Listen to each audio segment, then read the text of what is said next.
chapter 23. Continue reading. Deuteronomy 23, verse 1.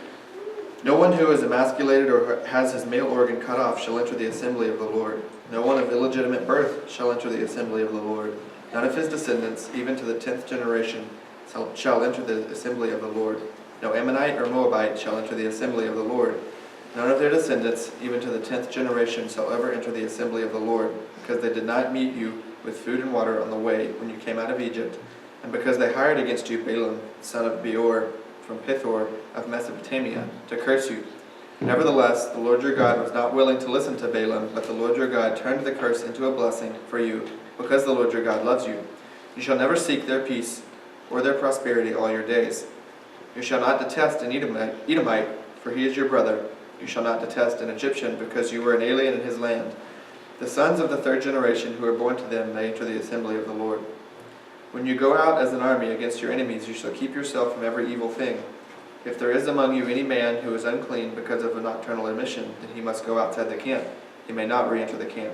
But it shall be when evening approaches, he shall bathe himself with water, and at sundown he may re-enter the camp. You shall also have a place outside the camp, and go out there, and you shall have a spade among your tools, and it shall be when you sit down outside, you shall dig with it, and you shall turn to cover up your excrement. Since the Lord your God walks in the midst of your camp to deliver you, to defeat your enemies before you. Therefore your camp must be holy, and he must not see anything indecent among you, or he will turn away from you. You shall not hand over to his master a slave who has escaped from his master to you. He shall live with you in your midst, in the place in which he shall choose, in one of your towns, where it pleases him. You shall not mistreat him. None of the daughters of Israel shall be a colt prostitute, nor shall any of the sons of Israel be a colt prostitute. You shall not bring the hire of a harlot or the wages of a dog into the house of the Lord your God for any votive offering, for both of these are an abomination to the Lord your God. You shall not charge interest to your countrymen, interest on money, food, or anything that may be loaned at interest. You may charge interest to a foreigner, but to your countrymen you shall not charge interest, so that the Lord your God may bless you in all that you undertake in the land which you are about to enter to possess.